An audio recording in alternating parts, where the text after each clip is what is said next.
Like, What up, people? Welcome to the Black Belt Project. Listen, y'all, today we are talking about the state of Black America.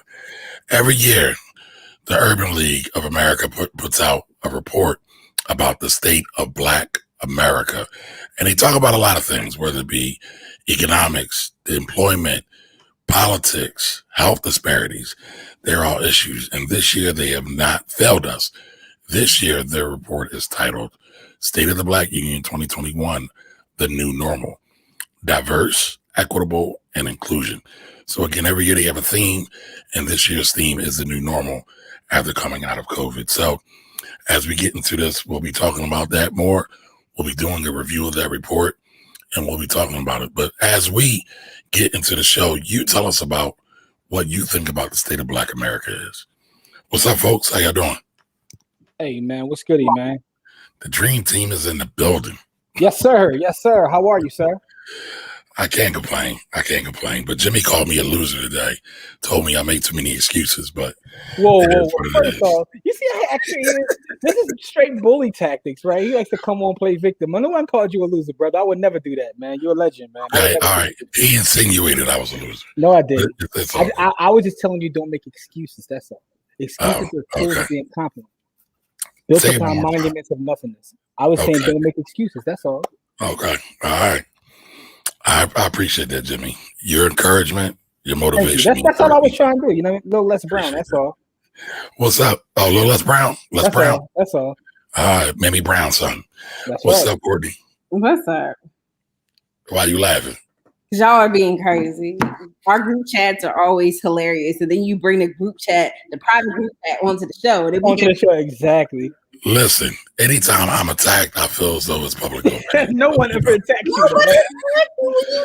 Courtney, you didn't even see the comment. No, the funny thing is, Kamari is always on attack mode, and then he comes on and tries to jump into the. Listen, man, I'm never on attack mode. I always lead in love. I watch enough Criminal Minds to understand exactly what you're doing. Oh, what is that? I don't watch the show. You don't watch Criminal Minds? It's only the single greatest show ever. Listen, the only Criminal Mind that I watch is KRS-One's Boogie Down Productions. Classic. You've been blinded. That's right. Looking like a star like mine. You can't find it. That's right. So I know Courtney's like, what are y'all talking about? So that used to be a jump rope song. Listen, knowledge reigns supreme over nearly everyone. Exactly. But something new every day. I mean, I didn't jump rope, so I didn't know that KRS-One. I didn't know that. You know, that wasn't my thing. All right, so listen, it's only 50% of the teams in here. Corey will be right back. So in the interim, we just want to talk about some things. Courtney brought up something really, really interesting as we are about to go live that me and Jimmy all of us actually got a chuckle out of. Courtney, please share that stat. So apparently in Tokyo, the Olympians will be sleeping in cardboard beds to discourage sex. And our conversation is that, okay, y'all can try it, but people are going to do what they're going to do, cardboard beds or not. But I think it's very interesting is that I'm super concerned generally about, because it was about COVID-19 fears. I'm like, well, if it's really about COVID-19 fears, we probably shouldn't be doing this. And I mean, how can you perform at your best, like from an Olympic standpoint, not the you know, but I'm just saying, like, if you're an Olympian, you're an athlete, you got to get good rest. Like, you know, come on, man. I mean, listen, you could still perform. Yeah, but I'm just saying, man. I'm just saying, man. But what I do find different, though, right, is Japan. Typically in Japan, they don't sleep on Americanized bedding. So they are used to I don't want to call it cardboard because I don't know what the official name is. I don't want to besmirch anybody, but it's not your typical mattress and box spring situation. I didn't know that. The same thing with the toilets, though. Yeah. So let me tell you about how I was going to the Philippines. So we had to stop in Nagoya. And we actually flew from Philadelphia to Detroit, from Detroit to Nagoya, from Nagoya to Manila. So Nagoya, Japan, Manila, the Philippines. And so I get up, and we had to deplane in Nagoya. So we get off the flight, we I guess it's not, we just basically deplane, go through customs or something, and then we get right back on the plane. Very odd. I mind my business. But in the interim, I have to go to the restroom. I go into the bathroom and I'm like, I literally really have to go to the bathroom. And then I open up the stall and there is a hole in the floor. Oh yeah, I saw that on TV. And I was like, and again, I have to go to the bathroom and I'm jet lagged and confused from being on a flight from Detroit to Japan. Already turned around. A woman in the bathroom sees my like frustrated face of despair and was like, "There are American toilets down here, ma'am." I was like, "Thank you." It was so bad. I was like, and I mean, I was confused, I was tired, and I had to go to the restroom. And it was just so bad. So you're making me feel like a patriot right now. Like, I mean, the toilets are important. I get most of my great thinking and reading done. Like, what are we doing here? Man, listen, I just went through the episodes of the 3-bedroom, 1-bathroom in the Oh God. Yeah, that's major. You just get somebody else in there doing anything, you just gotta wait and do the pee-pee dance. The 3-bedroom, 1-bath episodes. Listen, that's dramatic. That's dramatic. I just went through it. Yeah, man, my trauma. All right, so listen, everybody, we are talking about the state of Black America. Again, the Urban League puts out a report every year about this time, talking about the state of Black America, talking about everything from economics to healthcare to social justice. And this year, they did not disappoint. Again, we'll be going over this report, so do us a favor. Share this out with anybody who might be interested in progressive black thought, and we will proceed on with the show. So, all right, y'all read the report. Whoa. B.O.B. Oh, my bad. What is the B.O.B., Jimmy? I'm sorry. You got the website, man? You got yes, the website? Sir. I have it. So we talking about a black-owned vitamin company called Pro Black Health. As a matter of fact, let me make sure. And, Courtney, you going? Yep, There we go. Now we can Jimmy, leave it right there. All right, there we go. So I tried them out now. The apple cider vinegar gummies. Monica found this company. We always look for black-owned businesses support. There's their website there. Oh, so, they got black people on the website. Thanks, it's a black-owned company. Listen, it's a black-owned company. Pro Black Health, and they got folks on their marketing and everything. Actually, it's black excellence here, but they have regular multivitamins and everything. So we can buy our vitamins from our own people. And I know there are a couple others, but this is dope right here. I haven't seen any marketed this well. Yeah.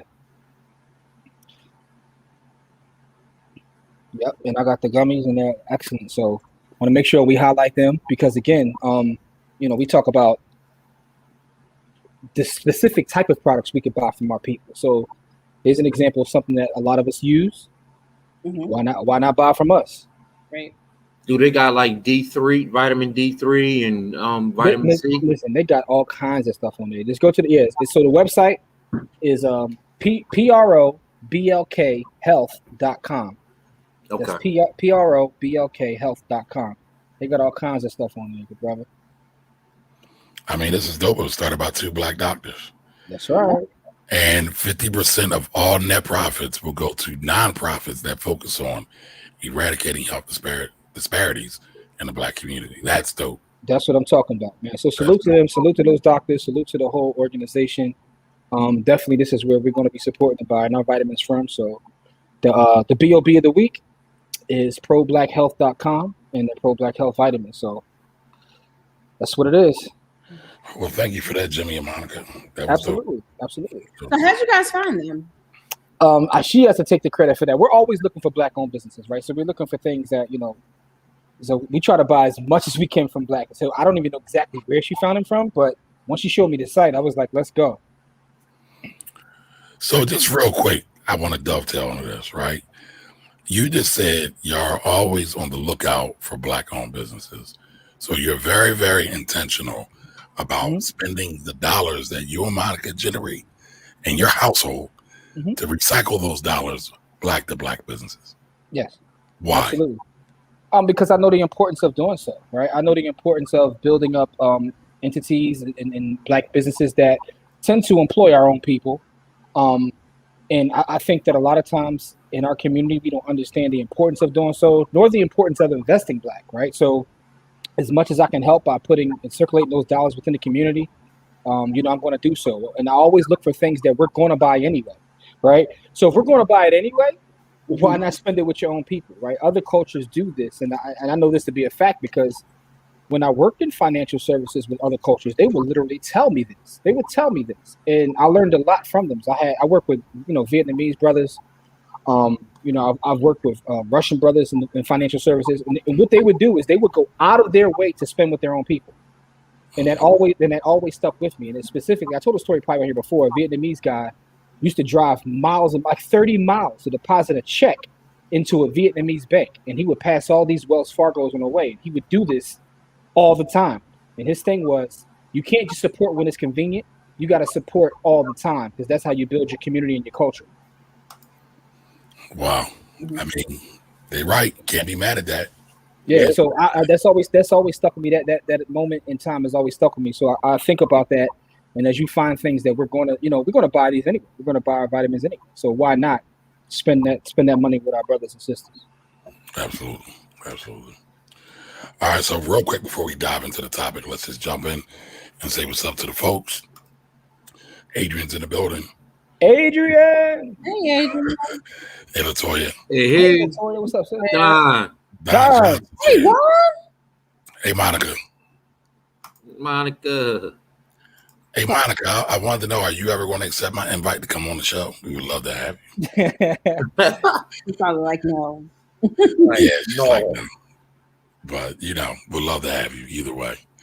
Latoya, what's up?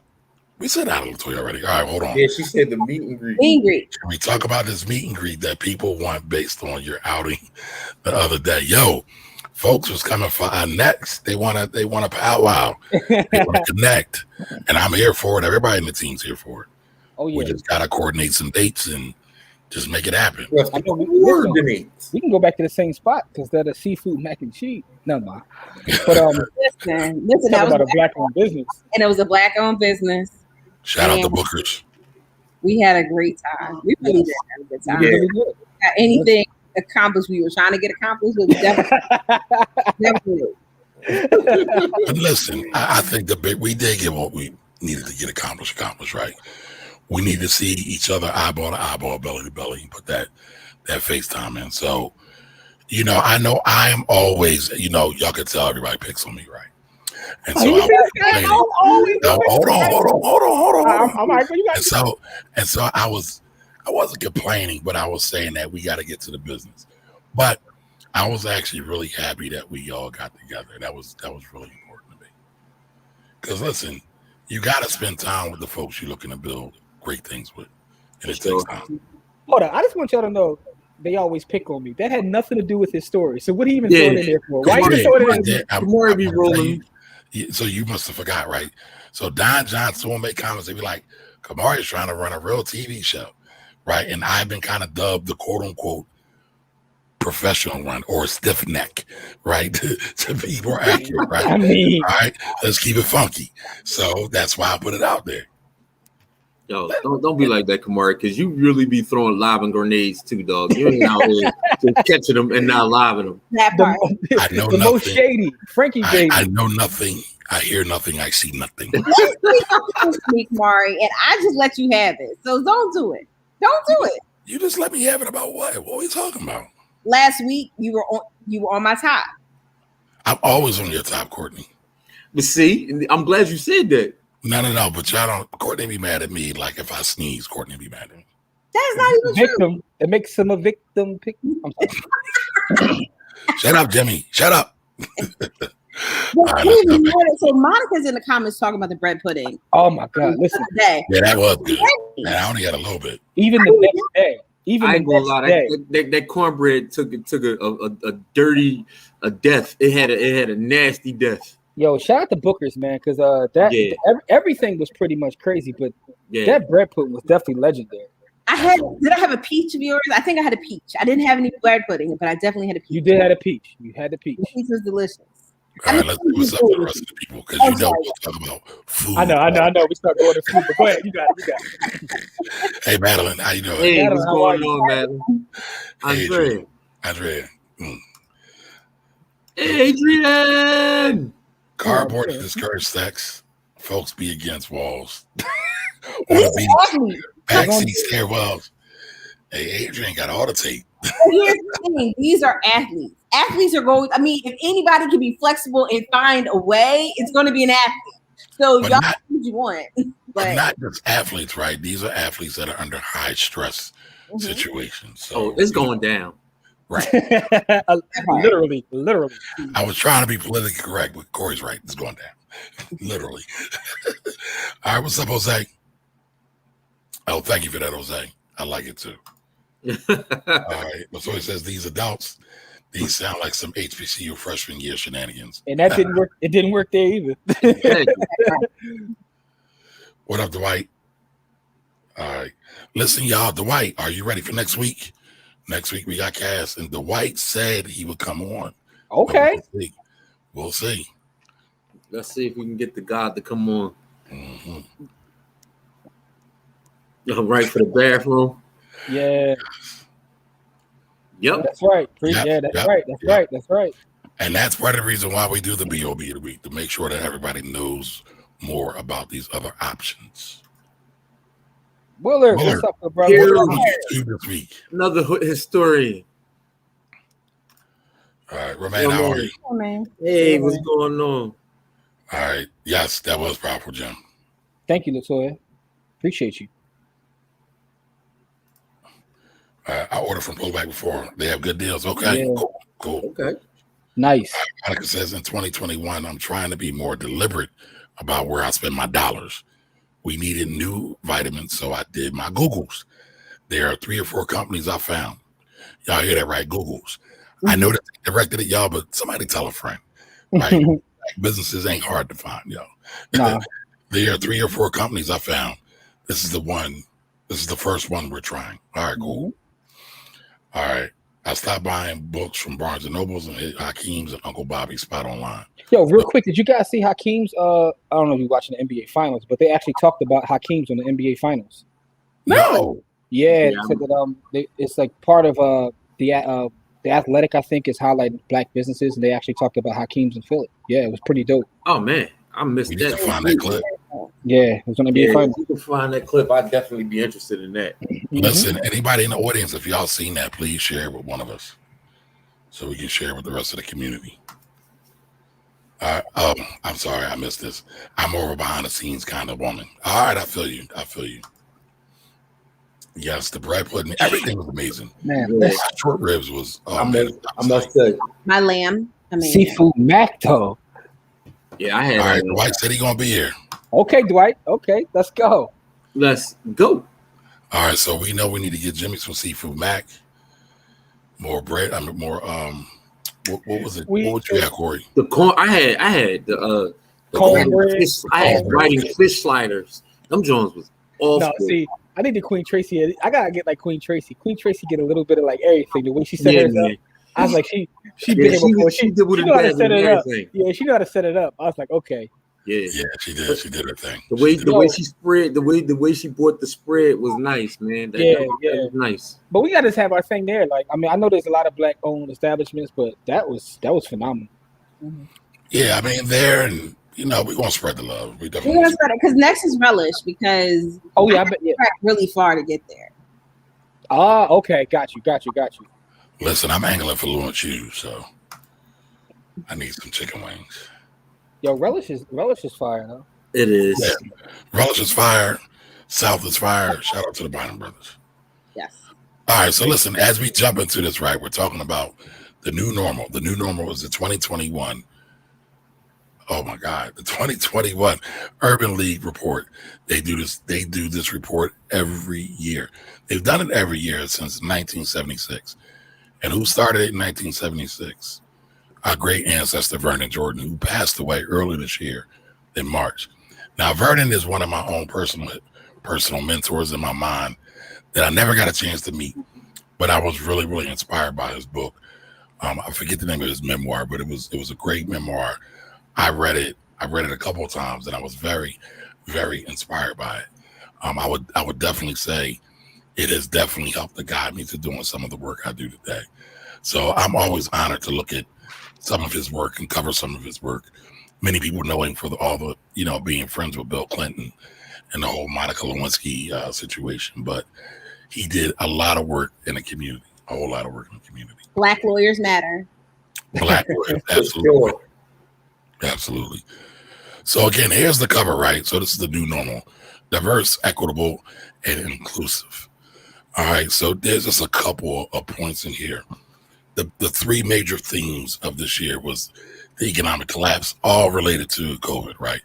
The economic collapse, health inequalities, and also structural racism. So this is just the executive summary.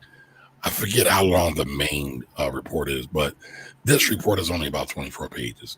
Yeah, so it's really not even 24 pages. It's like 12, 15 pages. Because the last 7 or 8 pages is dedicated to the people who put the report together.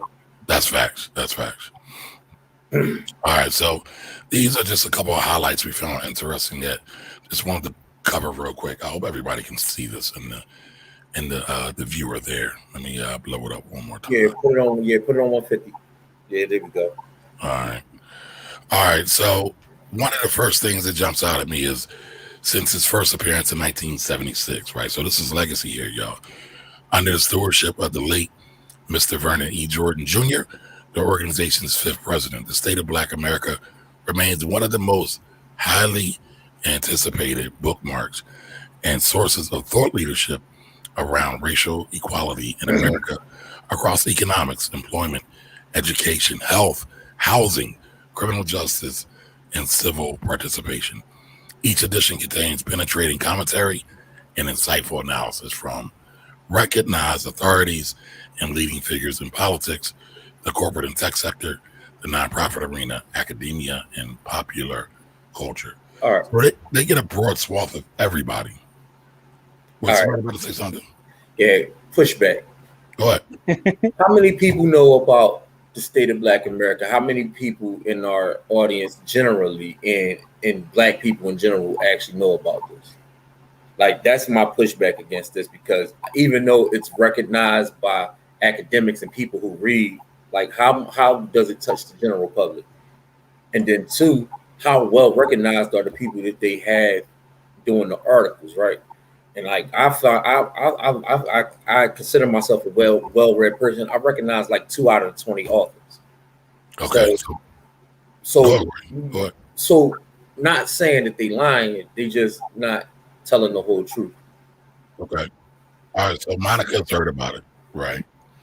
Now, to Corey's point, though, Don, who's very well read, we know, very well researched, we know, said this is the first time I've heard of this. Well, so, there's a lot of academia in here, right? So what I recognize is, like, even with our people, academia has their own world. Like, they live in their own world. Very much so. You know, and they have all kinds of stuff that we probably haven't heard of, but in their world, it's something. So, you know, that's kind of how I looked at it. All right, so Jose hasn't heard of it, but listen, this is why we're talking about it, right? There's a lot of stuff going on. There's a lot of thought leaders out there that don't get the just due because it's not drama filled.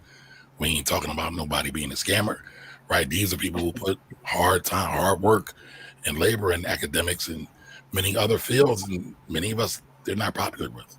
So I'm glad we're talking about it. Yeah, I'm just saying the general populace of the Black populace has no idea that this even exists. So that's like a lot of things that would be good for us to read and to digest and to talk about. The general populace don't get a chance to even see it. So that's you know, the marketing around it is trash, like most things for Black people that Black people need to actually get their hands on. I think what you hit on is something that's even bigger than that. I think there's a big fracture within our community. You know, when we talk about the have-nots, we talk about academia and the folks that aren't, like, we're living in our little bubbles, you know, as Black folks, and we don't really come out of these bubbles to communicate with each other. Yeah, man. Well, that's why the show is so important. So listen, somebody share this Yeah, right. with someone, right? All right. So there were some other pieces, and I want to come back to that a little bit in a minute, Corey. But real quick, Yep. just wanted to talk about this. So they did a wonderful, I want to call it an expose. I don't know if that's the right word. Again, of Vernon Jordan, and I'm biased, y'all, so I'm fanboying just a little bit. But there were some things that were said by some folks that I think are notable. So Kenneth Chenault, if you don't know who Kenneth Chenault is, he's the CEO of American Express, and he is a black man. Mhm. So he said Vernon was the best friend you could have. He was relentlessly focused on building relationships with people at every level. He brought joy into their lives. He was charismatic but genuine, and he possessed great wisdom and judgment. A number of CEOs, including me, said if I have an important decision to make, I'm going to go to Vernon. All right, and then there's another commentary from one of my other heroes, right? Miss Ursula Barnes, who was the former CEO of Xerox. All right, another black woman who was unapologetically black. Vernon was my best friend. Vernon surrounded me, engulfed me, enveloped me, and shone a light on me. He gave everything that he had to offer. Everything. A wholly unique and generous spirit. Vernon had held nothing back from me. He gave me access to amazing people, experiences, great restaurants. You know we love our food. His inner circle, his family, and himself. He gave me motivation, comfort, love, and very importantly, perspective. So I was just looking at that, right? Because again, I have studied this man for quite some time, and just to see that in that commentary from, I don't even want to say his contemporaries because he's much older than both of them, but just to see the level of respect from some of our best and brightest, to me, says a lot. Says a lot. Yeah. So, all right, I want to go to. Oh, go ahead, Jimmy. No, I was just saying he's a legend. I mean, he's an absolute legend. So he giving off them Black Godfather vibes. Absolutely. All right, so you know what? Let me ask the question. How many of you have heard of Vernon Jordan Jr. before? You know, how many of y'all have heard of Vernon Jordan Jr. before? Throw that in the chat and let us know. Yeah. I had definitely heard of him before. I hadn't had the experience of being around him or, you know, any of that kind of stuff, but I definitely heard his name. And I've heard a lot of the same things that were said in the eulogy. Right. Not gonna lie, the first time that I became familiar with him was through his friendship with Bill Clinton, because that's when he was on the news all the time or whatever. But then after that, you go back and read about his history and the things that he's accomplished himself, and how every black CEO. Because I grew up reading Black Enterprise. Like, Lord knows where I would be in life without Black Enterprise. So shout out to Earl Graves, another hero. Facts. Or should I say, I don't want Corey might cuss me out for saying hero. So should I say like? Listen, you're allowed to have heroes. I'm not just saying.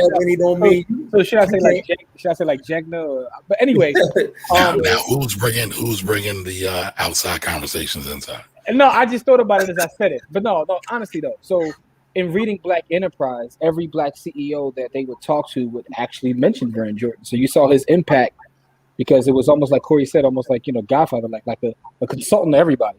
Yep. And so they did a wonderful timeline on him. I thought was really, really good. I'm not going to spend too much time on this because I do want to jump into the meat, but this man was in the middle of everything from Emmett Till to the bus boycotts, the March on Washington, law school at Howard. I mean, he's definitely put in the work. And then not only was he in law school and became a lawyer, he also became a venture capitalist at one point in his life as well. So, all right, let's jump into the report, right? So the first section is the economic collapse, right? And so we know that a lot of that was sparked by COVID, or I probably shouldn't be saying that because I might get deleted off of social medias because they're so sensitive about things that black people say these days. That part. Yeah. And it's bad. It's bad. Not to get off track, though. But that is correct. Like, I think we have to talk about that aspect before we even get into the meat of the report, is that part of the problems of the report and actually talking about these things in a meaningful way in a place where we can reach so many people and have a positive impact, we're being silenced. And I think, and it's very much purposely so, because I can tell you, I mean, there was a TikTok I think we might have shared in our group a couple of weeks ago, is that there was a Black creator saying, Black excellence or something, and they wouldn't let him put it in his bio. But as soon as he said white supremacy, that was cool. Yeah, I shared it on my timeline. It's so TikTok is so toxic, right?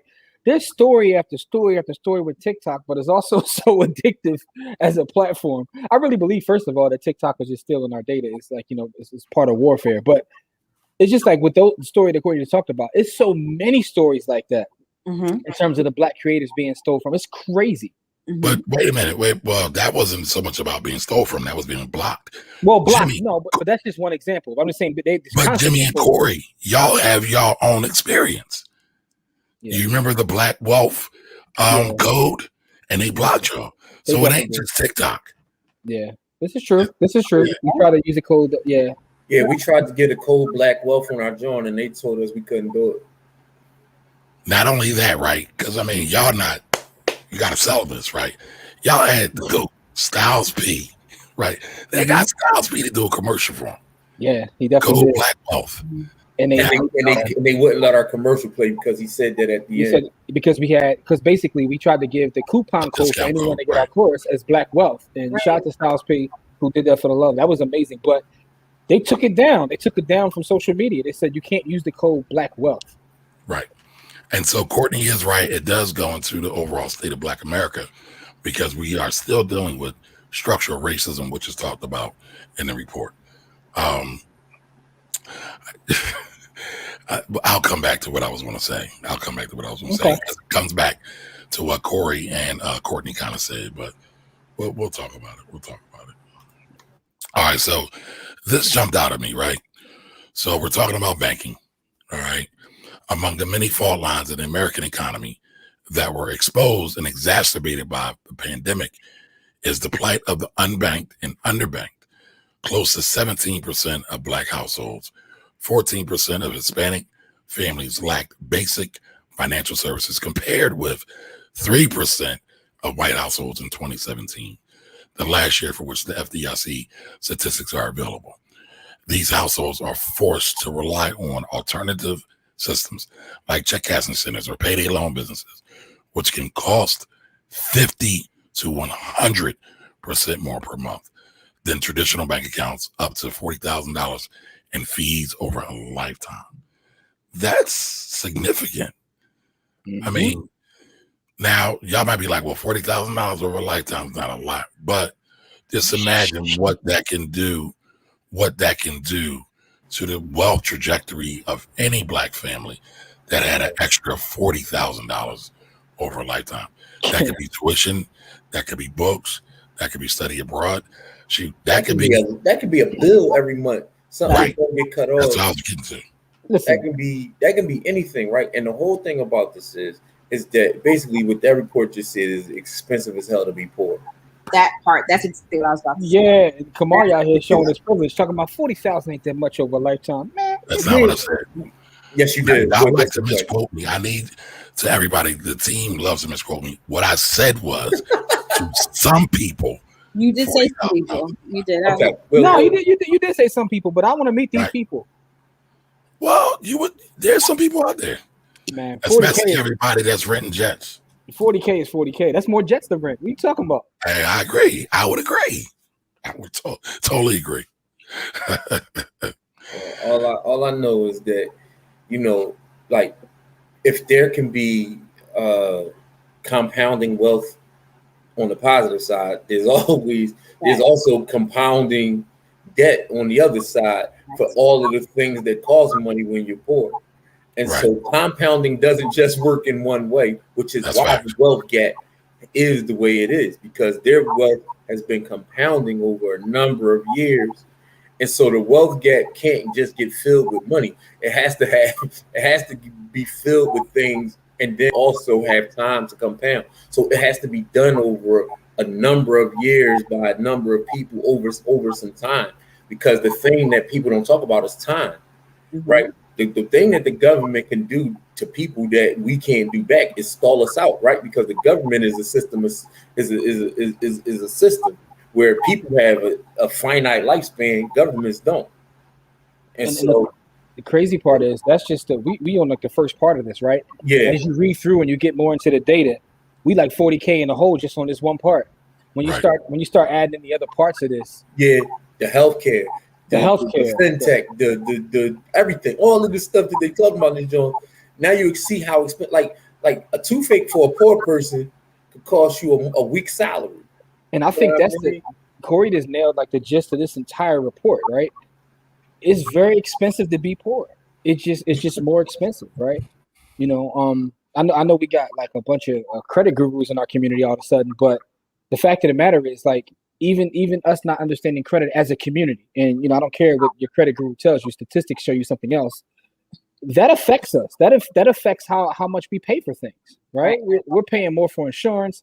We're paying more for all kinds of things, right? So when you add that on to with the data you just gave us about just banking, it's just very expensive to not have. I mean, this country is built for those that have resources. Facts. Now, there was something else that jumped out at me. Courtney also reminded me, Kamari, this report is what we do here every week. We bring y'all a lot of the same data. But again, I wanted to point this out because I don't think we think about this enough or it gets highlighted enough. But this is the unemployment rate as of January 2020. All right. And so as of January 2020, the average unemployment rate was about 3.6 months, just as the average. All right. White women, 20 plus was 2.7%. White men, 2.9%. White combined gender 16 and 19, 10.7%. Now, this is where it gets crazy. Black women 20 plus years old, unemployment rate is 5.2%. Black men 20 plus years old, the unemployment rate is 5.6%. Black combined gender 16 to 19, 22.5%. That's drastic. That's, horrific. And all of them is double up. What's that? All of them is double up. Yes. Right. So the crazy phrase that's been floating around for generations or at least decades, right, is when white America gets a cold, black people get a flu. And so here, illustrated in black and white are the numbers, and it illustrates that. And you can go back and see that I think they started keeping unemployment rates around the March on Washington, so around 1963. You can go back that far. The data's there, and you can look at the doubling up, sometimes tripling and quadrupling up of black unemployment versus white unemployment. What Nipsey tell you what to do with that double up, though? Yo, y'all hear Kamari referring to data and the importance of data? Oh, all right. But no, listen. The ancestor James Baldwin, what's the quote? It says, "Anyone who's ever struggled with poverty knows how extremely expensive it is to be poor." So, and he's the greatest writer of all time, by the way. I just want to put that out there. All time. Yeah, his pen game. His pen game is second to none. I'll give him his credit. But this is what it is, man. And the data, and I like that we're talking about data. Because a lot of times we get in our feelings and we talk about how things make us feel, and I feel like this should be this, but these are what the numbers say. We got to talk about what the numbers say, especially as we talk about financial services or these things. People always talk about what someone told them they can do, but this is what the data says. The data says we got to get our act together, and we're fighting a war on more than one front. So don't take my opinion for it. Just look at the data. So thank you, Kamari, for talking about the power of data and the reason we should be looking at data. This is another insider conversation Jimmy's talking about, just so y'all can see the shots. And how Jimmy's cyberbullying me. Let me push back. Back to the report. No one even knows what I'm talking about if you don't say it, right? But you said it twice. They can listen. Our audience is very smart. These are black geniuses here. Yes, man. they are. Yes, they feel the heat from your comments, sir. Oh my goodness. Nobody's saying about you. I think also as equally as important as unemployment, underemployment. Yes. I think, and unfortunately, when we talk about Black women, and I know I focus on Black women a lot because I'm a Black woman, but Black women are the most educated and the most underemployed, and Right. that is crazy when it comes to these numbers, because when you're dealing with getting out of the wealth gap, when you're dealing with looking at student loans, we're looking at kind of just a precarious financial situation. It always seems that Black women tend to be in the crosshairs the most. And not necessarily that they're more targeted, but essentially the ways that some households are set up. And I mean, we were ultimately told that education was the way to freedom. And we just see that education has now become another way to a debt sentence. So, Courtney, let me ask you a question, right? Black women are the most unemployed, most underpaid, but they're also the most business creators right now. What do you think about that? I tell people all the time is that, we're always looking for the system to give us our just due. And sometimes more often than not, you have to go outside the system.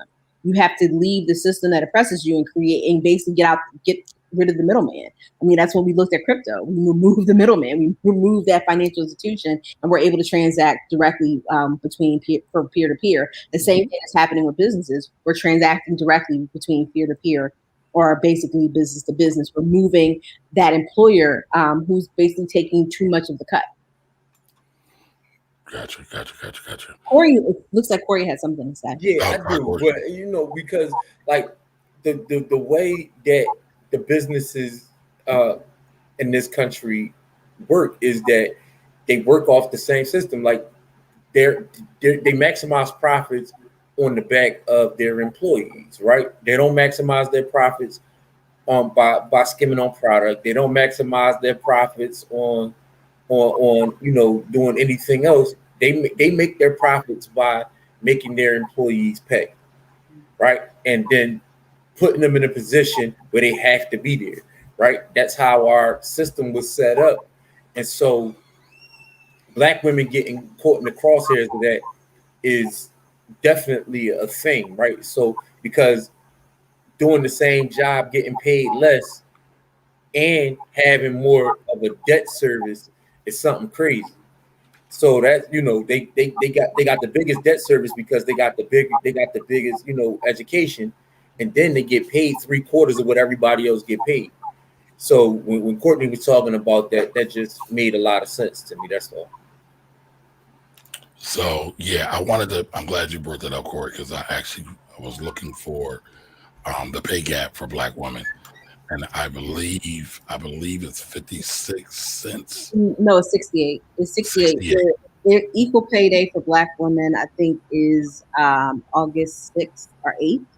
And then for white women, it is April something, like April something. So, I believe it's 68 cents or something like that. But again, and I've actually seen that in real time. I seen that in living color. I actually lived that. And I was like, I would see someone do significantly less work. And one of the things that worked, to Corey's point, is that when you do good work, they just give you more. They don't pay you more. They just give you more work. Yep. Because you become the workhorse. And then this is a very personal story, but my mom actually was diagnosed with cancer when I was working for the city of Philadelphia, and I was on FMLA. And the thing was and I actually had to take off a day a week to make sure she got the chemo. And I will never forget this. My supervisor said to me, now, mind you, I was still fully running the sheriff's cell. I just had other things that I was doing that I just could not do based on my schedule, which I was already doing too much. And it was like, oh, well, you're not a team player. You're not pulling your weight. My mother has cancer, and I'm off one day a week to make sure I'm eating up my vacation to do so, to make sure that she gets back and forth to chemo. But instead of you making sure that other people in the department do their weight or pull their weight, you're looking at me like I'm not a team player. Like, really, where they do that at, though? But I've seen that happen and this is like, my story is not the only person I've heard like that. And I'm just tired of it. So when I hear Black women are going out and making their own business, I already know why. Because it's that we're not going to get a fair shake with anybody in the middle between basically paying us a salary. So they're not going to pay us right. And they're not going to treat us well either. Man, listen, I my top 3 things that America hates above Black people are women and poor people. America absolutely despises women. Poor people is right behind that, and then black people. And it's because, like, if you just look at the way America treats things and people, the most despised thing in America is a woman. It's not even close. Mm-hmm. And it's crazy that for me to say that as a black man in America, but women get it the worst. Like, so what kind of hope do you have? You're a black poor woman. Yeah, right, like exactly. And crazy, like that. And this is what Courtney's talking about, though, right? And so that's part of what Courtney is talking about. Like, you know, even though she's not technically poor by, you know, the standards of the state or whatever, but you know, she ain't riding around in a Rolls Royce either. So you know what I mean? She catching some of that poor flack too. So so let's get back to the report, y'all. Yes, indeed. Mm-hmm. All right, so the other part I wanted, you know, that's in the report, you know, part 3 is health disparities. And one of the things they highlighted was hypertension. And, you know, this kind of hit on for me because I battle with high blood pressure myself. So, and just what we're seeing in terms of how hypertension, high blood pressure is kind of the gateway illness to so many other things is crazy. But they're talking about how they're doing a whole study of getting more treatment to people who have hypertension in terms of quarterly meetings and weigh-ins and things like that. So here it talks about the study compares 2 approaches to reduce racial disparities in blood pressure control and patient participation in care. The first approach is Rich Life improves how clinic staff monitors patients' blood pressure and provides equitable care and training for health system leaders. Now, a lot of people don't realize this, but there are major healthcare disparities going on in the country. Oh, man. Actually around the world. But tonight we're just talking about black folks in the United States. So I don't think we realize this, that black women birthing babies tend to die more than everyone else. Again, a lot of times we don't get care the way we should. Some of this, as a black man, I got to take responsibility because I don't go to the doctor the way I should. But that's probably part of underlying racial, generational PTSD as well, because I hate the doctor, as we know.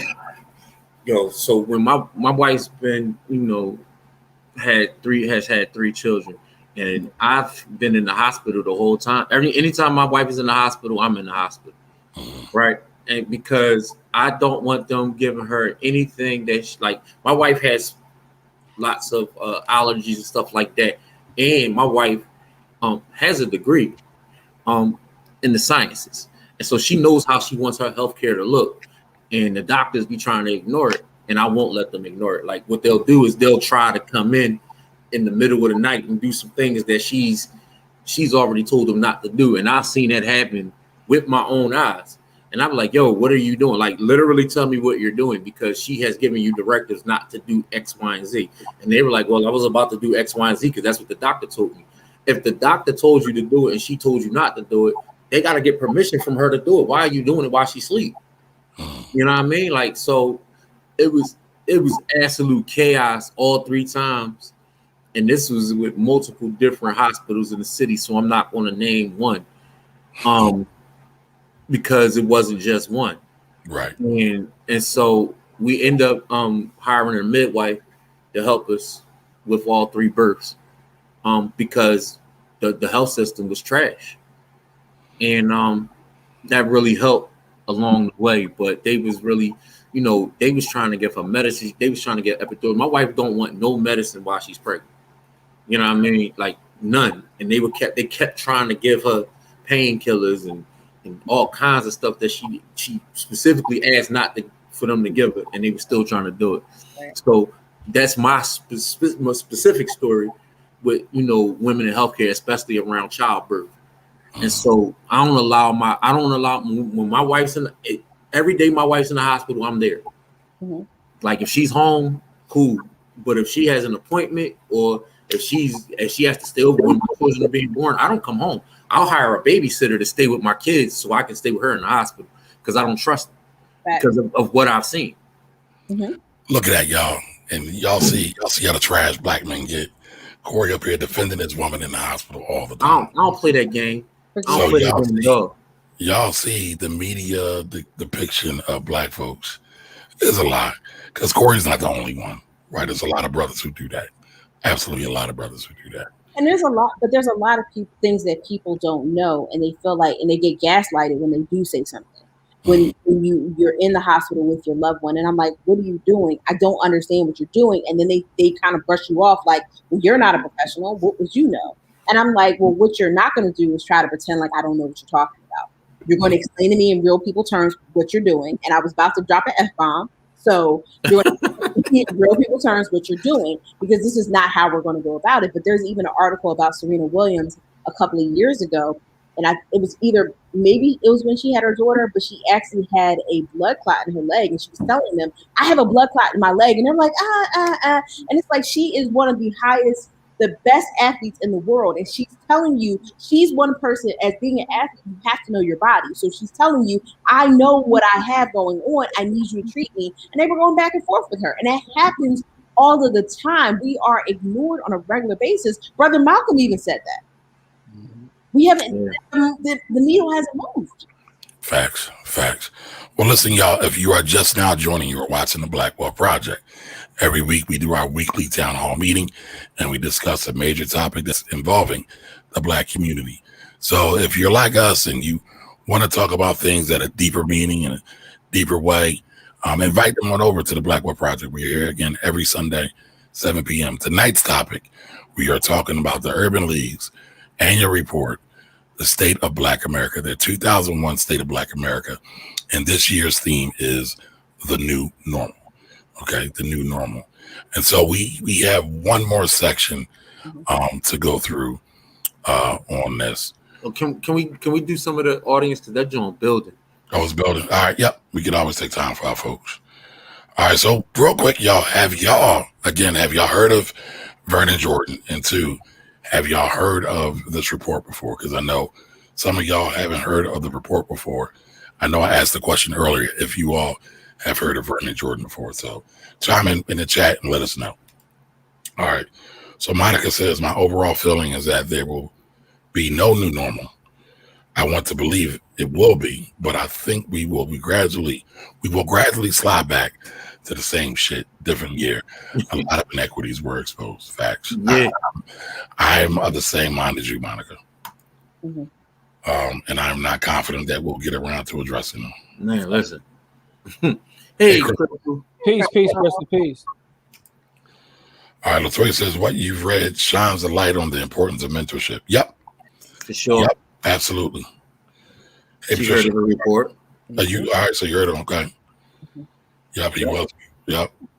All right. Agent says, Jimmy, you're right. There we go. Gold scar for Jimmy, y'all.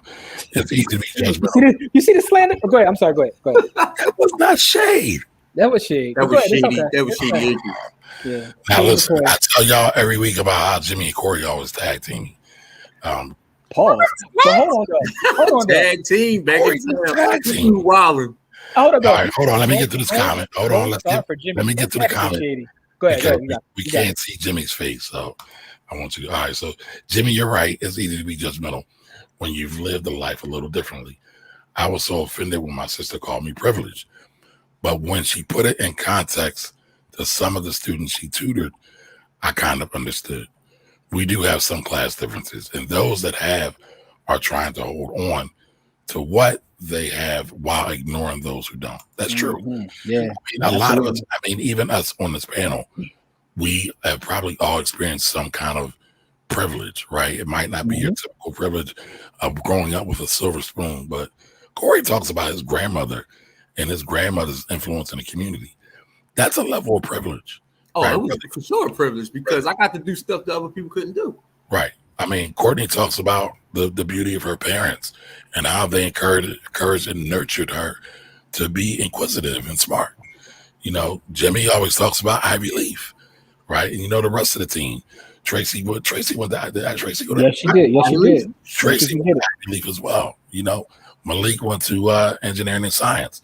Again, all of these things are different levels of quote unquote privilege, right? And I think it's important for us to recognize the privilege, but it's also important for us to recognize that we still all kind of have it bad.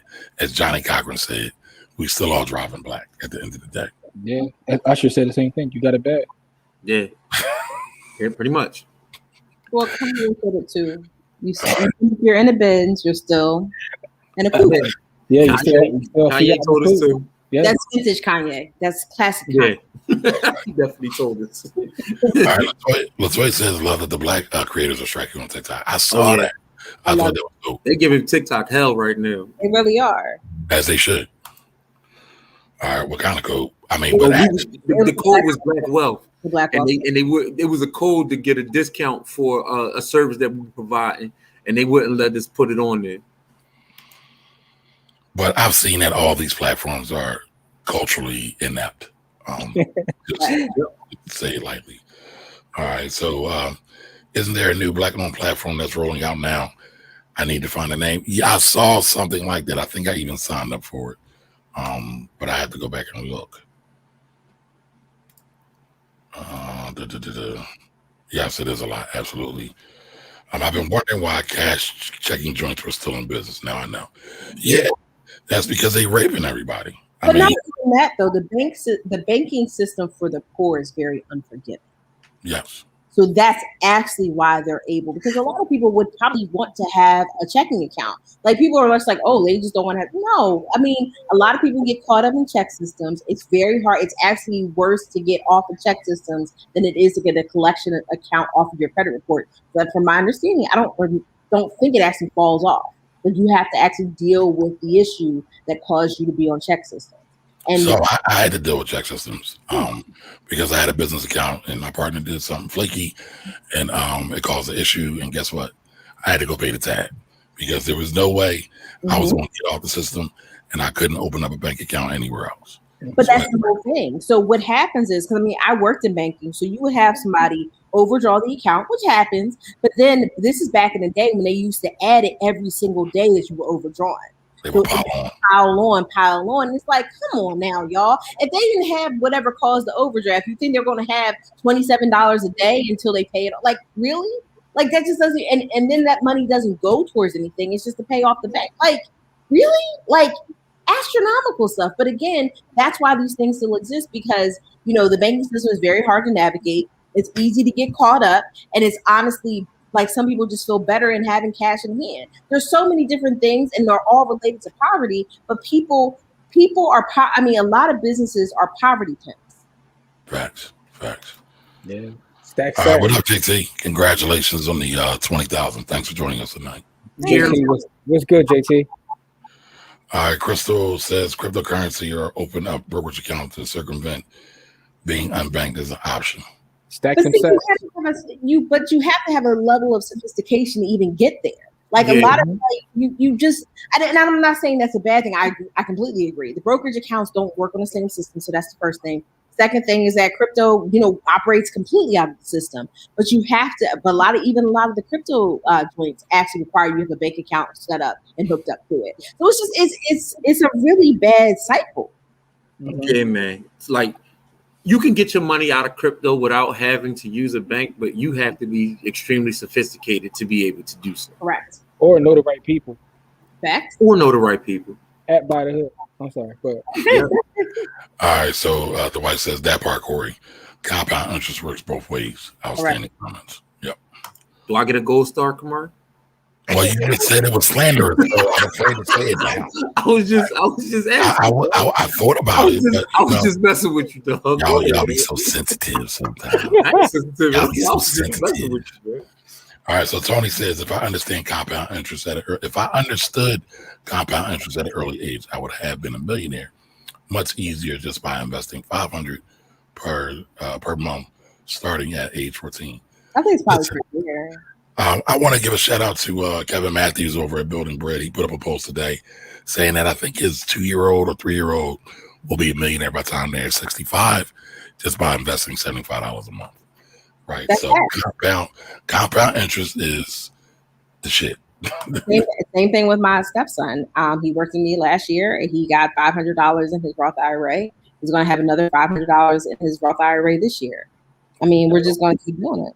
Nice. Keep running it up. And he got them crops. Yeah. His brother got the crocs. This is him. So okay.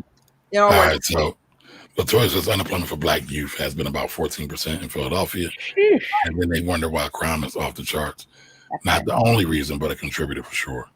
No, that's a definite contributor, because if you got something productive to do, you start to do less unproductive stuff.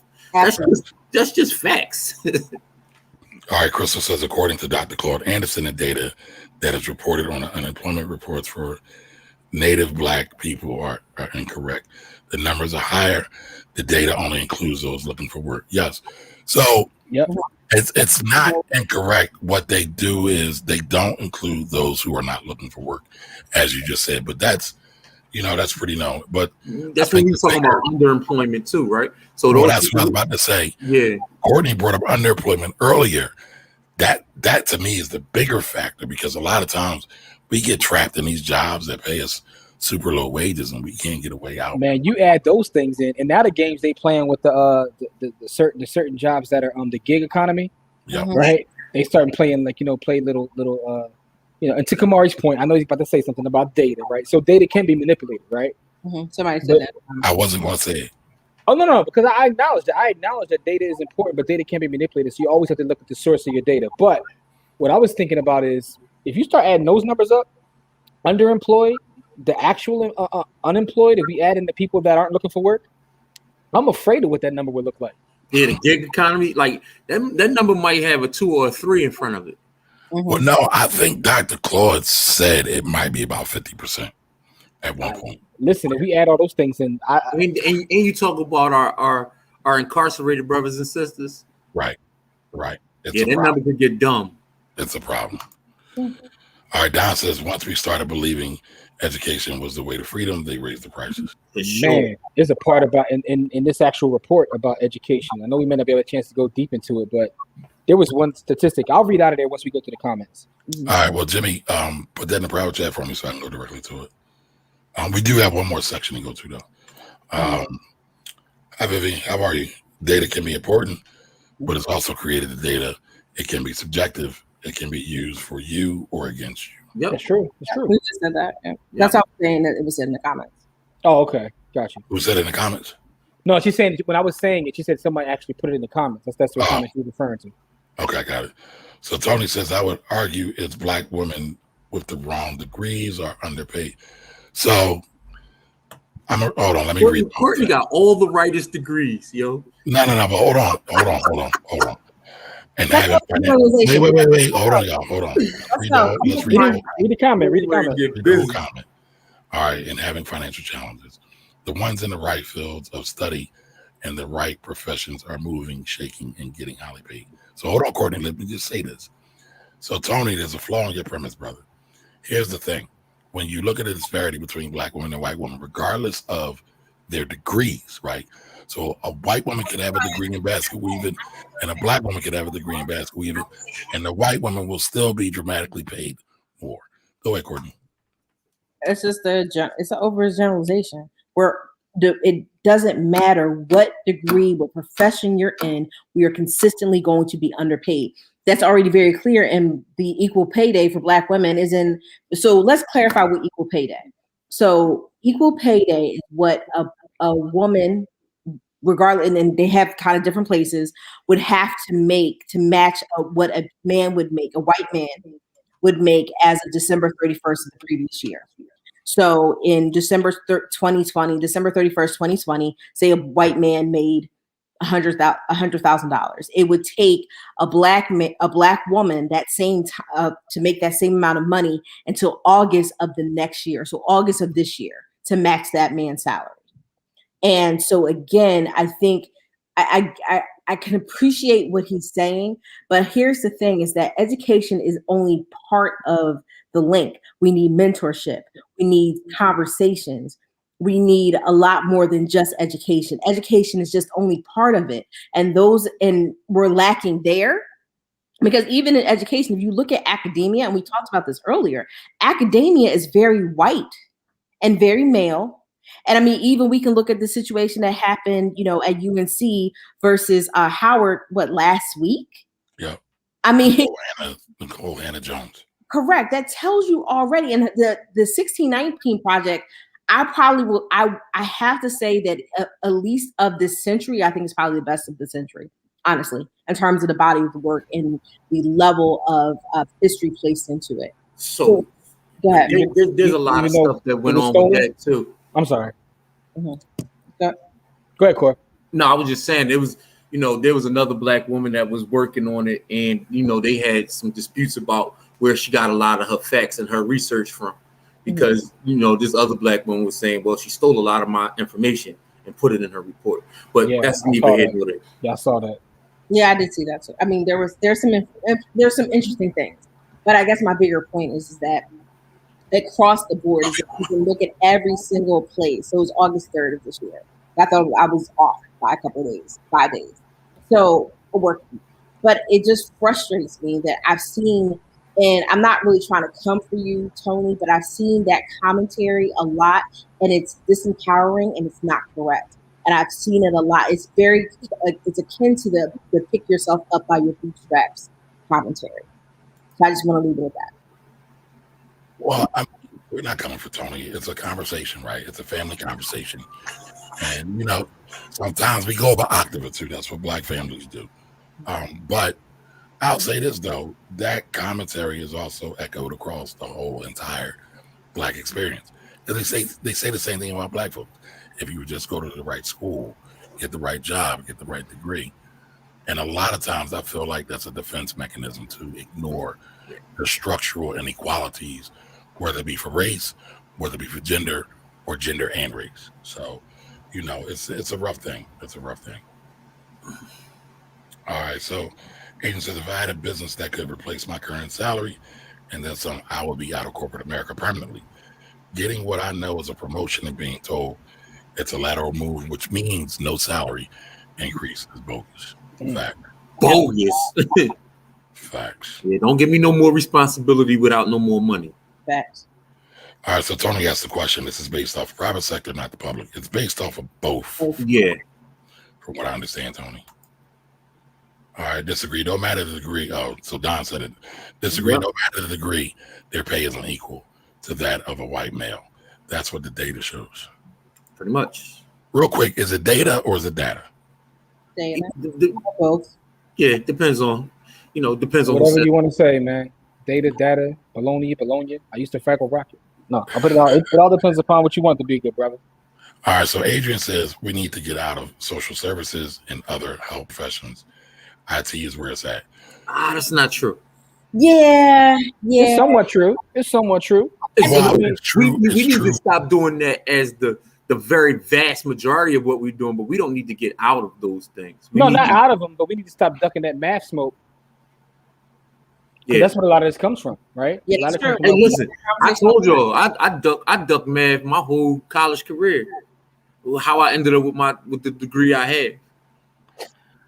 Yeah, but let's look at that, right? Are social service jobs less paying? Absolutely. Mm-hmm. Are a disproportionate amount of Black and brown children in social services care? Yes. So who better to care for us than us?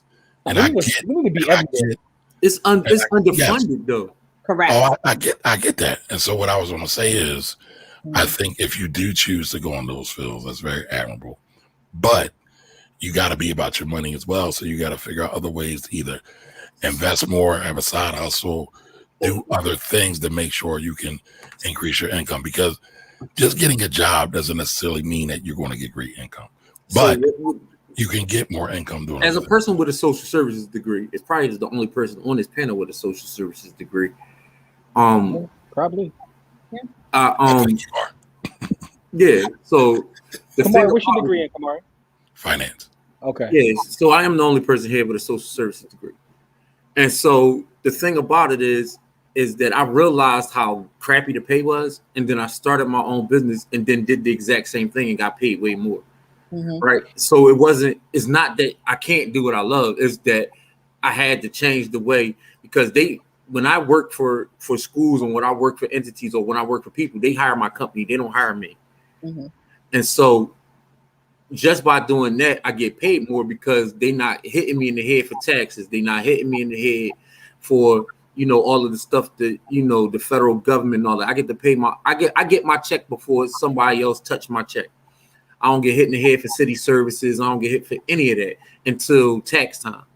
So just by doing that, I get paid more. And then they actually have to pay me more because I have a specialized skill. And so because of my degree and then also my certifications. And so because of that, they have to pay me more to do the exact same job that other people are doing. Like I'll be in the school, I'll be like the 4th or 5th highest paid person in the school. Mm-hmm. And I don't even, and not because I'm more qualified than anybody else, but because of the way I set up my employment. Mm-hmm. That's a fact. That's a fact. So I think the moral there though is right. And Corey's a great example, right? Corey will run down the market and crypto on y'all in a heartbeat, but he's still a teacher at heart. Mm-hmm. So that just shows that even if you're a teacher or a social worker, you can make extra money from doing your 9-to-5 job. Just the way you set up your employment. Right. All right. So where are we at? All right. So not Don Johnson. Tony says Don's based off of private sector. No. We talked about that. It's both. Nothing against jobs, but this is why other people's were never for me. Hey, listen, I'm glad you were able to navigate that. Right. That's what's up. Get it how you live it. Right? I'm with that. Courtney is absolutely right. Yep. No gold star for Courtney? Gold star for Courtney. Y'all are witnessing a cyber lynching right now. Wow. Extreme much? The White Says of Some of Us by Heather McGee talks about all of what we're talking about. All right, Dwight. That needs to be added to the book list. All right, Robbie says what they need to do is reduce the fine particulates in the air. Okay. Oh, I got you. She's talking about COVID. No, just generally. Yeah. There's environmental racism is really. Yeah. Oh, okay. Thank you. Another war we fight. Yeah, right. Yeah. 50-11 wars we fight. Black people are exposed to pollution at alarming rates. Facts. Man. Jump on me. In the middle of being taken advantage of by banks, in the middle of not having the proper food, in the middle of student loan crisis. Right. Hey, Courtney. Bang from all sides. And Courtney says both. Okay. Oh, private and public. Yeah. Yeah. All right, Robbie says in North Philadelphia, we say Dada. Dada. That's funny. All right, Don Johnson says we need to own the sector, not just work there. Facts. That's exactly what There you go. Good point. And that's what my father did. That's how he made his money. He had a multi-million-dollar contract with the state of New Jersey for social services. Nice. All right, Monica says if I'm not mistaken, the budgetnista was a teacher. Fact, she was. That's what she told me. That's another one of my heroes, by the way. I really like Tiffany and Leach's work. They don't always get paid a lot, but the education is necessary so people in those professions can still build wealth. Facts. All right, Tony says it has to be based off private sector because public sector pay is the same for everyone working. No, that's not true. No, that is not true at all. That's only if it's a union. No, I'm saying it's only if it's a union-based job. Outside of that, that's absolutely not true. Because there's at will, like not necessarily at will employment, but there's non-union jobs within all state, city, as well as federal, where the pay isn't, the same for everyone. Not at all. No, I just talked about a city job, and I was non-union because I was a attorney. So in the city aren't they don't get union. Nope. But wait a minute. But let's talk about this for a minute, right? Because oftentimes we are so fixated on the quote unquote hard cash and the money. Courtney just told y'all about a problem that wasn't necessarily monetarily related per se, but it was done by the treatment of her. It was executed by the treatment of her where she was being treated unfairly at the city versus some of her other white counterparts. Actually, there was a difference in pay differential. I was an assistant and they were deputies, so they got paid more than I do, so they should be doing more than work. So that's double the bubble right there. Yeah, they was just trying to play you all the way around. Yeah, so I said goodbye. Y'all be blessed. And I will shout a piece for you. Be blessed. Right. But I mean, even with let's say the pay is the same though, we know that our folks tend to get treated unfairly versus everyone else. I agree. Not everybody, but again, generally speaking, that tends to happen. Yeah, All right. That's a cheat code. All right. Corey was talking about Corey. Yeah, the way I set up my employment. Well, it's not employment technically. Yeah. I mean, I don't work. I know. don't actually ever work for the school. They hired me out as a contractor, and I work get for itself. Yeah. All right, Vivian says a wonderful, high-paying profession in cybersecurity. Yes, indeed. Trying to get our youth from 16 to adults into it. 15. I'm sorry. There's a great cyber company called Demetrius Academy. Oh. They had a 3-month online program, Black-owned. Speak to Dr. Adu. I'm a retired college educator scientist. Nice. So that program is only for the youth. I'll check it out though. Make pull it up. Yeah, you definitely could pull that up. Yeah, just because I want to be able to pass that information on. Yes, sure, because we deal with the youth every week. Yeah. And my son is 15. Yes, you know what? My son's about to turn 15. I do need that data. Adrian says, is there the same report that the panels on BT are based on? I think it was called The State of Black America. So no, Tavis's was a little different. It was based on his book. He might have modeled it, I guess, maybe after it though, because the Urban League was there first. All right, Shami says that's right. I love the Buccanista. Tell you one thing I don't like about Readness. All right, for adults as well. Okay, cool. I'm sorry, Jimmy. What did you just say? I'm on a Readness site, and everybody on the site is white. Now, I'm not saying that it's not black owned, but it's just a lot of times we do that, and that bothers me, just in general. Actually, we need to do a show about that. Mm-hmm. We need to do a show about are you afraid to let people know you're a black owned business or something like that. Yeah, that drives me nuts. So you think that a lot of folks are just afraid to let people know? They are. Yeah, because they and I get it. I get it though. Yeah, they trying to get it how to get it, and they don't think. Listen, man, they see how the algorithms do us, and they like, no, I don't want no part of that. Algorithms, logarithms, however you algorithms, we can do it that way. But however, no, they don't want no smoke with however it go down. I got you. No, just bring it up. But go ahead, though, Kumar. You keep going through. Thank you, sir. All right, let's get back to the report. We'll finish up in just a second. Okay. All right. So here, all right. This is health. All right. Hold on 1 second, everybody.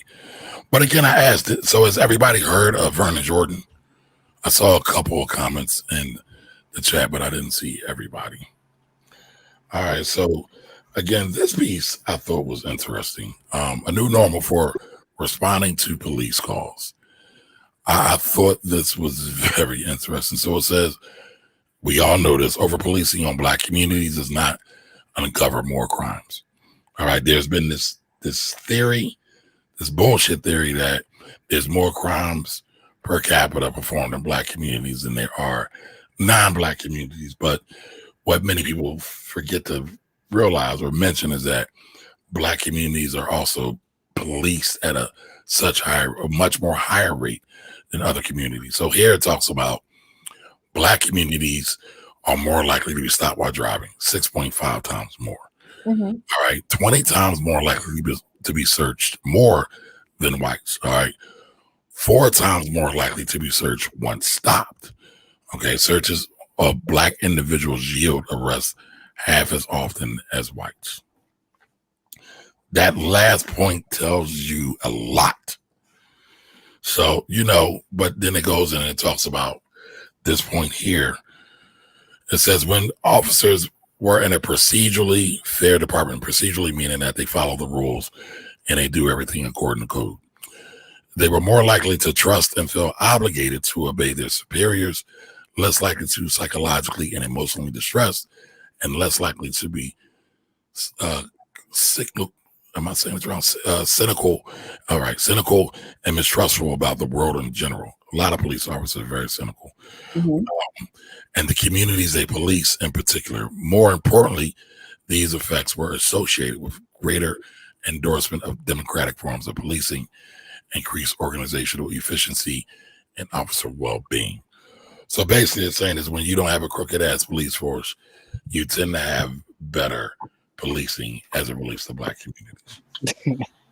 So the only thing I disagree with this report about, right, because all the numbers are right, is that it said that we ever trusted the police. Like they said we used to trust the police more, and I'm like, that's never been true. It's never been true. We've never trusted the police because we know how the police perform. Speaking generally, right? Generally, yes. Okay. Yeah. The black en masse, black people have never trusted the police. And so that's the only thing I disagree with in this whole report, as far as this part of the report. Right. Because I was like, trust the police? When did we ever trust the police? Never ever. Never ever? But I mean, like you look at the genesis of policing in America, where did it come from? Yeah, slave catchers, and we never trusted them, so we never trusted the police. So that's why I said that's why I had my little pushback against that piece. Yeah, officer, oversee. Never mind. Officer. Yeah, another KRS-One reference, but yeah. But Corey brought up something.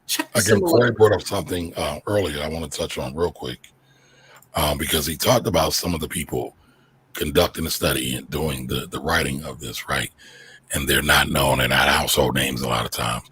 So let's look at some of the people who wrote for this. So Tim Murray is the board chair for the National Urban League. He's the chief administration officer. And then we have Urban League. Look at that dude. Okay. All right, so Kristen Brody, she's a PhD in MBA. She's a fellow at the Brookings Metropolitan Policy Program. Tiffany Ford is another PhD, MPH. MPH is Masters of Public Health, right? I believe. Yeah. Okay, Reese. Go ahead, Corey. No, I was just saying, yeah, that's the Masters in Public Health. Okay. All right, then we have Andre M. Perry is a PhD, senior fellow at Brookings Metropolitan Policy Program. So these are some folks who are involved in the thought leadership. Lisa Cook, PhD, professor of economics at Michigan State. Okay. All right. So, I mean, those are some. We have some more here. Congressman Katie Porter. She's one of the two people I knew because I know who my Congress people are. Katie Porter gets busy, though.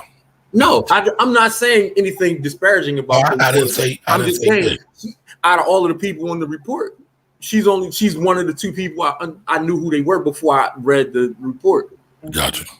I ain't have to Google her because I know who my Congress people were. All right, Margaret Sims, PhD. Then we have Aaron Robinson, campaign manager, early childhood policy at the Center for American Progress. So, I mean, as we talk about Black academia, there's some here, but there's still. That's the second person I knew. Oh, Robin Kelly. Yep. Yeah. All right. Then we have Dr. Lisa Cooper, Chioma. I'm saying her name right. I can't pronounce her last name at all. But, there's a good swath of representation here. And sadly, again, academia on the black, white, green, yellow side, a lot of times they don't get a lot of prominence unless they do something like major. Matthew McCurdy. So, I mean, again, these are folks who are, doing things on the academic side, think tank sides, like Brookings is a think tank. So a lot of times those people are super private. And yeah, I'm not saying anything bad about these people. I'm just saying, like, my realm of knowledge only went to the people whose names I've heard before. No. So it wasn't a pushback on you. I'm just talking about it generally. Like a lot of people know, like this sister here, Cassandra Brown Duckett, is the president and CEO of TIAA. And if y'all don't know, they handle a boatload of retirement funds, most of the teacher retirement funds. Yep. So there's a sister over there running trillions of dollars. Getting busy. So, let me see. Forward. All right. So there's an overlap of some of these folks. But I would encourage everybody to read this study. Now that you know about it, read over it. Share with some of your folks. See what they're thinking about. Spark the conversation more than just here on Sundays. Keep the conversation going with some of your folks that, y'all having at the cookout. We in cookout season right now. So, have some of these conversations. What do y'all ask y'all folks? What do y'all think about the state of Black America now? and what can be done about it. All right, can I just read one thing from the section on student loans and about how it contributes to Black wealth? Yeah, what page is it on? Can we pull it up or you got it? I got it right here because Okay, I was taking notes because I get prepared for the show. So anyway, it says that data shows that after 20 years in repayment, the typical Black borrower still owes 95% of their original balance, while their white peers owe only 6%. And as noted, Black borrowers are also more likely to fall behind on their loans and are more likely to face the extremely harsh repercussions of defaulting on a federal student loans. The balances also sit on their household finance sheet in their credit reports, impacting not just their financial security, but their mental health as well. Now listen, after 20 years, they still owe 95% of their original loan. Mm-hmm. You know how crazy that is? I would say amazing. That's absolutely nuts. I would say a major contributing or correlating factor to that, though, is the unemployment gap. No, absolutely. But then what happens is now we get caught in this cycle where, and I have people that I see going through this right now, where their kids are going to college and their kids are getting loans, and they're still paying their loans. And I'm like, yo, y'all never really gonna get out of this. Like, your kid's about to run up bigger tabs than you got, right? And you're gonna be paying the rest of your life. Yep. And still not reaping the benefits of what you actually paid for. Slavery by another name. Yes. Potentially, I think, depending on who gets it and who does it, it's not always slavery, but I get it in general. The data show. No.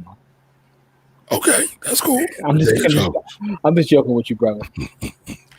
But Jimmy, I would venture to say that you wouldn't be here right now with us if you didn't go to college. Same thing for Corey. Same thing for Courtney. I disagree. Give it to me. For me personally. Because I didn't get my college degree till I was 30. Okay. So I had no plans on getting a college degree because I always planned on being an entrepreneur. I was running up a bag in the private sector called the streets, and so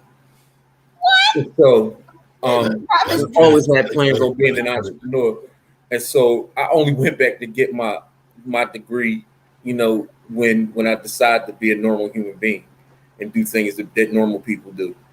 But for me though, I wouldn't have gotten all the extra degrees I got. I got like 4 degrees. Like I wouldn't have did all that. I mean, I'm sitting on, a nice amount of a piece of change in terms of you got more degrees than Miami in the middle of the summertime. I got more degrees in the thermometer, but I wouldn't have done that.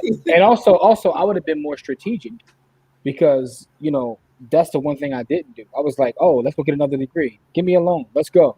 Like I wasn't like really thinking about being strategic in terms of like having other folks pay for it. I probably would have started at community instead of just jumping right into a 4-year university. So I mean, that's what I think. But again, we did a whole show on the college experience. But I'm just saying that as a community, we're getting caught in this trap where now we're going to have generation after generation. Everybody in the house going to be paying college loans. I mean, unless maybe if Jim Crow Joe does something, but. I'm sorry. Did I say that out loud? You got pushed back, Courtney. You got pushed back. My apologies. But I agree. I mean, there's a lot of problems, and I think there's we have to get kind of on top of trying to figure out exactly what the solution is. And honestly, and I've said to people all the time, I said, a lot of parents are like, oh, I'm really trying to get on top of not paying off, my kids not being in the same position that I was. So I'm going to take money out of my retirement and pay for their education. And I'm like, no, there's no loans for retirement. You take that money out, it's not going to be there when you retire. And then you're going to be more of a burden on your children. It's a really nasty situation. Man, you just said something that like resonated with me. The tax. We need to do a whole show on folks got to stop tapping their retirement accounts for nonsense. Yes, that is its own show because like you just hit a nerve with that one. You know how many people I talk to? I'm just gonna take it from retirement, like to do what? Vacation? Like y'all gotta stop. All right, so I see a couple comments here. So Robbie says, "Buy life insurance facts." Absolutely, all facts. Basically, got a general degree, but knowing what I know now, I'd have gotten my certificate in IT and ran with it. Well, guess what? Adrian, you can still get a certificate in IT. You can still run with it. So let's not act like this is all or nothing and it's all done now. Oh, sure. What you laughing at, Jimmy? Don be right at it. I'm afraid to say this out loud. Nah, but I'm gonna do it. I'm gonna do it. But just leave it there for the people to read. Hey, this is screenshot. This is screenshot. Don said it. Don put it. Listen, at some point, this show will be broadcast as a podcast, so we got to let everybody know what's going on. So Don Johnson says, make sure you're at your retirement covered first. Make sure your retirement is covered first. Mm-hmm. Fuck them kids, because it wasn't a them; it was really a them. Yeah, man. All right. So Vivian says PSLF program can reduce federal student loans. Work for nonprofit 501c teach. All right. So let me tell you about that program. Let me tell you about this. Right. So let me finish the comment. All right. Nonprofit 501c3 teach public service loan forgiveness program. All right, so let me tell you about this program, right? Mm-hmm. So it will reduce what you have to pay, and you can get some of those loans taken away, right? Because my wife did some of these programs, right? But as I said earlier on one of the other shows, it doesn't help with your debt to income ratio, right? Because even though you're not paying anything, the debt is still piling up until they take them completely off. Mm-hmm. So the debt is still on your books. And so her credit, even she can have pristine everything else, and her debt to income ratio, because my wife has 4 after graduate degrees. And so her debt is absolutely nuts because she took out loans to do those after graduate programs. But that new FHA rule is going to change a lot of that, though. No, but what I was going to say is even beyond that, right? So you're forced to work in a sector that you may not even want to work in, and generally speaking, is a lower income sector. So it's like you kind of caught in this trap by doing that. You know what I mean? Yeah, like, man. You have to do that job for a certain number of years to even be eligible. A dime. It's 10 years, but here's the other problem: is that if you've seen some of the commentary that's been going on, people haven't been getting their forgiveness. Nope. And so again, you're working for 10 years with the expectation that this is going to basically pay off for you, and it doesn't. So I think, again, we can tout these programs, but if the programs are ineffective or they're actually not meeting their goal in the private sector, what would happen? They would get the kibosh. So here we are in this public sector, just kind of dangling these things in front of people. It don't really work. It's so frustrating. Elizabeth Warren had a whole thing about that last week. Like, one of the companies got out of the game, and she said good, because they were promising that 10 years and not giving it to people. So it looks good on paper, but in reality, it's not happening. Mm-hmm. All right, so Tony says, I buckled down for 3.5 years to pay off my student loans. Congratulations. My friends and family thought I was crazy for paying a loan that I could have waited. I waited 20 years to pay. When you do the math, you end up paying double for your education, paying the minimum payment. Corey just talked about it. Compound interest works on both sides. So Tony, shout outs to you for doing that and having the wisdom to do that and execute that. And listen, to having the free capital to do it, right? So like a business, you got whatever your degree is, and you was able to pay it off in 3.5 years. For those people who aren't able to do that, this is what we're talking about, the masses, right? And so individual, it's not that I want to again come at you specifically, but this is what they do to Black people, right? They show us the individual who's able to do it, and then they make that what the masses should be able to do. And in reality, that's not what happens for the vast majority of people. And so we got to start looking at the larger number and not the smaller number. We got to stop looking at what's possible. We got to start looking at what's happening. Yeah. All right, so I want to talk about Monica's point. She says she would see in college financial aid counselors be held. Oh, we should see financial aid counselors being held more accountable. Kids are signing promissory notes all willy-nilly, and the financial aid counselors are letting it happen. That's fact. But a lot of times those folks ain't us. And so we got to figure out a way to kind of band-aid. And again, it's not going to be perfect, but listen, man. hopefully. My brother, Coach Carter, was holding him accountable. Yeah, he was. Right at the No, actually, he wasn't. I'm He was joking. talking about high school. Yeah, we was just joking. This is just I know. It's just true. Go But ahead. some of us remember that episode because they was hot. Yeah, he's ready to give him hell. All right, Robert says it's not too late. Google does a free certificate and is looking for a black woman. Oh, there you go. She's talking about for Adrian. Yeah. For the All right, Adrian, this is dope. I'm getting my PMP, so project management program certificate, I believe is what it is, and running. All right, that's dope. Congratulations. All right, learn to invest, and you can run the bag with almost any job. Facts. All right, Monica says student loan forgiveness programs have many caveats. Yep. They only care about certain debts, so your salary can disqualify you.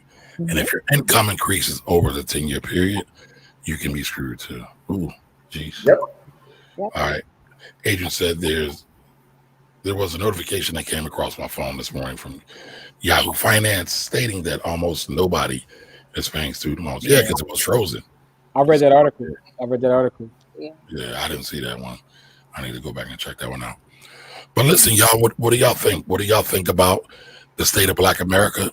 What do you think about the report from the Urban League about state of Black America? And overall, what do you think about the conversation we're having here? I mean, this is what we do. I think it's an interesting article. We could do several more shows on it. Yeah. The fact of the matter is, we got to recognize that we're at war on many fronts. We have to acknowledge it, and then We have to acknowledge the word war. And we got to do some work. We got work to do. Simple as that. All right, so Tony says, I had no idea what I was signing for my student loans.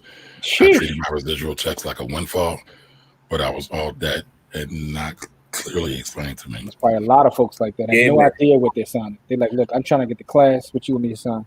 Right. Yeah, well, I know for me, I definitely kept all the residual checks because at the time I was the single/custodial parent. And so that's how I basically survived in my college experience. Man, listen, them checks was fire. I ain't gonna hold you. Thank you, Tony. Appreciate it. Thank you for the contributions, everybody. Thank you to everyone for their contributions. Yeah. Yo, We got the smartest audience on the internet. Facts. Yeah. All right. Did a great conversation. I appreciate it, y'all. Well, listen, if y'all love this conversation and you love all of our conversations, make sure you share this out so we can start to have a bigger dialogue, right? A bigger, smarter, more informed dialogue. Because one of the things I know we all see is we all are suffering from a lack of informed dialogue a lot of times on these social media. So please share this out with a friend and a friend. But listen, we all love y'all. We appreciate y'all. And we'll see y'all back next Sunday at 7 p.m. for the Black Ball Project. 7 Peace. p.m. We're talking, Laurie, before we leave, what we're talking the book. Oh, thank you, Courtney. Next week, we are talking about Cass. So make sure everybody catches up on Cass. I know I personally have to catch up on Cass because, again, it was just such a hard thing. And then, some personal stuff has been going on, so I haven't been on it. But listen, everybody catches up on Cass. And everybody tag the White because the White is the official Black Ball Project librarian/historian. And he said he's going to be on next week. So we're going to see. But yes. Y'all That's see gonna be fun. the blind man. yeah. All right. So see y'all all next Sunday at 7 p.m. Have a great night. Peace. Good night. Stack sats.